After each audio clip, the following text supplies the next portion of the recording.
But ஆனால் நீங்கள் திருப்பி திருப்பி சொன்ன ஒரு பாயிண்ட் வந்து ஐஎன்ஆர் கம்மியாகிக்கிட்டே இருக்குது அப்படிங்கிறது இது எல்லாருக்கும் தெரியும் ஆப்வியஸாக. பட் ஆக்சுவலாக என்ன நடக்குது, எதனால் வந்து நம்மளோட வேல்யூ கம்மியாகிட்டு இருக்கு டாலர்ஸ்க்கு அகேன்ஸ்டாக? அது ஏன் நான் கவலைப்படணும்? கவலைப்பட்டே தீரணும். இந்த காணொலி பார்க்குற யாராக இருந்தாலும் சரி, தே ஹாவ் டு ஒரி. நம்ம மோடி கவலைப்பட்டு தானே என்னை பேசிட்டாரு. கவலைப்பட்டார்ல அவரே. தங்கத்தை வாங்காதீங்க, ஆயிலை கம்மியாக யூஸ் பண்ணி அவர் கெஞ்சுறாரு. பிரதமரை கெஞ்ச வச்சுக்க எங்கேயா பார்த்துருக்கியா? கிரீஸ் இப்படி தான் கெஞ்சிச்சு முதல்ல. Next 5 years they got default. கிரீஸோட முதல்ல ஆரம்பம் இப்படி தான் வரும், கெஞ்சுவாங்க முதல்ல. தயவு செஞ்சு இப்போ கொஞ்சம் செலவெல்லாம் கம்மி பண்ணிங்க. அதாவது யூஎஸ்டி உள்ளே வரணும், யூஎஸ்டி வெளில போகக்கூடாது, ஐயனார விற்று எதுவும் போகக்கூடாது. அவர் என்ன சொல்கிறாருன்னா வாங்காதீங்கன்ட்டார். ஒரி பண்ணிட்டார் அவர். நீ கேட்டில ஒரி பண்ணணுமா? ஒரி அவரே பண்ணிட்டாரு. சரி, இப்போ மக்கள் ஏன் ஒரி பண்ணணும்? எதனால் அது இறங்குது? நீ நாளைக்கு 140 கோடி மக்களுக்கு தேவையான நாளைக்கு 2 வீலர், காரு, டீசல் ஜென்ரேட்டர், ட்ரெயினோ இல்லை ட்ரெயின் கூட இல்லை, நம்ம ஃப்ளைட்டு, லாரிஸு, லாஜிஸ்டிக்ஸு, ஷிப்பிங்கு, இதுக்கெல்லாம் என்ன தேவை? ஆயில், இது டீசல் பெட்ரோல் தேவை. டீசல் பெட்ரோல் நம்மள்ட்ட இருக்கா? ரிசர்வ் இருக்கா? நம்மள்ட்ட ரிசர்வ் இல்லை. நம்ம 88% நம்ம அங்கேருந்து இம்போர்ட் பண்ணுறோம். ஆனால் அதுக்கு பின்னாடி இருக்க பொருளாதார சிக்கல் என்னன்னு கேட்டால், அவன்கிட்ட டாலரில் தான் நீ வாங்கணும். அப்போ நீ என்ன பண்ணுவோம்? என் ஐஎன்ஆர் அவன்கிட்ட விற்று அவன் டாலரில் நீ வாங்கணும். அப்போ நான் என்ன பண்ணுவேன்? ஐஎன்ஆராக என்னோட கன்வெர்ட் பண்ணணும். ஐஎன்ஆராக நான் கன்வெர்ட் பண்ணும்போது 2026 ஜனவரியில் $60 இருந்த க்ரூட் ஆயில் 110 போயிடுச்சு. ஸ்ட்ரைட்டில் கை வச்சோன்னே இப்போ $60, 40% அதிகமானதுனால இப்போ நீ என்ன பண்ணுற? என் ஐஎன்ஆராக அதிகமாக விற்கணும். இப்போ நாளைக்கு உனக்கு வந்து பெட்ரோல் பங்க்லேயே பெட்ரோல் பண்ணி என்ன பண்ணுவோம்? புரட்சி வந்துடும்ல ஊருக்குள்ளே. எல்லோரும் கத்த ஆரம்பிச்சிடுவாங்களா பிரதமரை? ஊரில் எல்லோரும் இப்போ ஒன்றும் இல்லை, கேஸ் ஸ்டவ் இருக்குல்ல, நம்ம வீட்டு கேஸ் ஸ்டவ் நீ எடுத்துக்க. கேஸ் ஸ்டவ்வுக்குள்ளே சொல்கிறேன், $5 இருக்குது கேஸ் ஸ்டவ்வுக்குள்ளே. அங்கேருந்து இறக்குமதி பண்ண கேஸை தானே நீ எரிக்கிற. ஒரு கேஸ் ஸ்டவ்வுக்குள்ளே ஒரு $5 இருக்குது. உன் பெட்ரோல் டேங்குக்குள்ளே $3 இருக்குது. அப்போ நம்ம என்ன பண்ணுறோம்? ஐஎன்ஆரை விற்று அதை இறக்குமதி பண்ணுறோம். ஒன்று. அப்போ நம்ம என்ன பண்ணுறோம்? 88% நம்ம செலவு பண்ணுறோம். எதில்? இம்போர்ட்டில். அங்கேருந்து பண்ண. அடுத்து இன்னொன்று கோல்டு. ஆடம்பரம் கோல்டு இதுவரை நம்ம 34,000 வாங்கி நம்மளை அறியாமலே,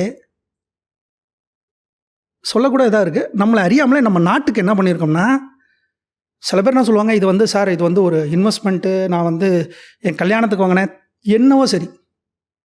பட் நம்ம அறிந்தோ அறியாமலோ இந்த நாட்டை கீழே எவ்வளோ இறக்கணுமோ அதுக்கு உரிய வேலைகள் எல்லாத்தையுமே பண்ணிட்டாங்க. இதுக்கு பின்னாடி இருக்கிற அரசியல். கோல்டை வாங்குன்னு யாரெல்லாம் சொன்னாங்களோ. ஏன் அப்படி சொல்கிறீங்க? ஏன் ஒரு நாட்டு அழிக்குன்னா இனிமேல் போர்லாம் தேவையில்லை, அணுகுண்டெல்லாம் போடணும்னு தேவையில்லை, எக்கனாமிக்கல் வார் ஒன்றும் இல்லை. இந்த ஆயில், இந்த கோல்டோட ப்ரைஸ் நீ கொஞ்சம் யோசிச்சு பாருங்க. கோல்டோட ப்ரைஸு மேலே ஏற்றுறது இறக்குறது யார்? இப்போ நாளைக்கு இந்த விலை $100 ஏறுது, $200 ஏறுது. நம்ம தங்க நகை கடைக்காரங்க ஏற்றுறாங்களா? கிடையாது. நம்ம நாட்டில் ஏற்றுறாங்களா? கிடையாது. அமெரிக்காவில் இருக்கிற ட்ரேடர்ஸ், பேப்பர் ட்ரேடில் இன்றைக்கி இருக்கிற விலை இப்போ $4,500 ounce இருக்குன்னா, நான் $5,000 நாளைக்கு ட்ரேடு பேப்பர் ட்ரேடில் என்ன போடுறனோ அங்கே $5,000 ஆகும். $5,000 ஆச்சுன்னா நம்மளால கோல்டு வாங்குறதை நிறுத்த போகிறானா? கிடையாது. உடனே ஓடி போய் வாங்குவாங்க, லாபம்னு. ஆனால் வாங்க என்ன ஆயிடுச்சுன்னா, அது இறக்குமதி பண்ணணும். இறக்குமதி பண்ணும்போது டாலரில் பண்ணுற கரன்சி டெப்ரிசியேஷன், ஆயில் இறக்குமதி பண்ணுறோம், கரன்சி டெப்ரிசியேஷன். இந்த ரெண்டுமே major helping for to get strengthen the US. நம்மளை புட் டவுன் பண்ணியிருக்கு. இந்த ரெண்டு தான் நம்மளை புட் டவுன் பண்ணி. ஆனால் திரும்பி சொல்கிறேன், நான் இதில் வந்து தவறே சொல்ல மாட்டேன். நான் மக்கள் மேலே தவறு இல்லை. வாங்குன்னு சொன்னது, இது ஒரு இன்வெஸ்ட்மெண்ட்டுன்னு சொன்னது. இப்போ என்ன எடுத்துக்க, மதுரை வீரனை எப்படி எல்லாத்துக்கும் தெரியும். நான் முதல்ல 2021-22 கோல்டு வாங்கினேன். $4,000 இருந்துச்சு. நல்லா கேட்டுக்கணும், $4,000 இருந்துச்சு. நான் சொன்னேன், நம்ம இதில் நான் உன்னோட பாட்காஸ்ட் நான் பேசியிருக்கேன், கோல்டு இவ்வளோ வாங்கியிருக்கேன் தம்பி பேசினேன்னா. அன்றைக்கி நான் பேசும்போது $4,500 நல்லா ஞாபகம் இருக்கணும். அது எப்போ 6,000 தாண்டிச்சோ நான் அந்த பேச்சை நீ பாட்டிட்டேன். ஏன்னா எனக்கு தெரியும் 6,000 தாண்டிடுச்சுன்னா, 7,000 தாண்டிடுச்சுன்னா கரன்சி கன்வர்ஷனில் ஐஎன்ஆர் டெப்ரிசியேஷன், அதை பற்றி நான் பேசலை. கடைசி 3 மாதமாக என்ன பேசுகிறேன், கோல்டை விற்றுருங்கிறேன்.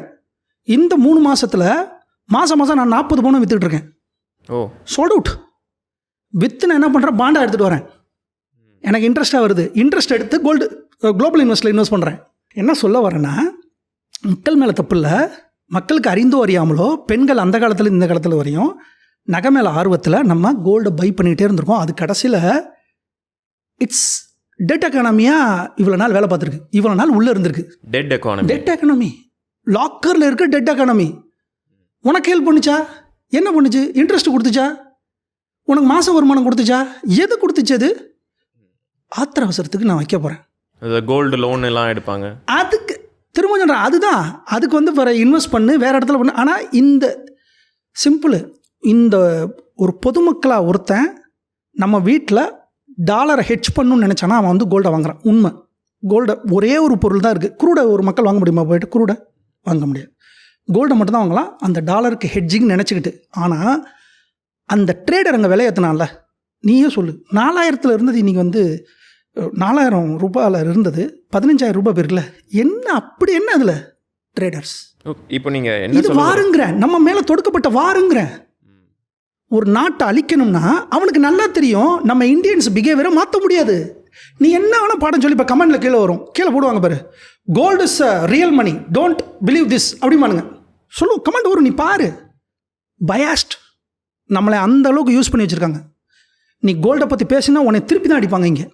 ஆனால் அந்த அது அமெரிக்காருக்கு தெரியும், நீ ஏற்றுறாங்க பேப்பர் ட்ரேடில் ஏற்றுறா, இவங்க எல்லாம் வாங்கிட்டு தாண்டா இருப்பான், வாங்க வாங்க வாங்க, அவன் கண்ட்ரி டவுன் ஆகுண்டா எக்கனாமி. இன்றைக்கி 96 ரூபா வந்துருச்சு.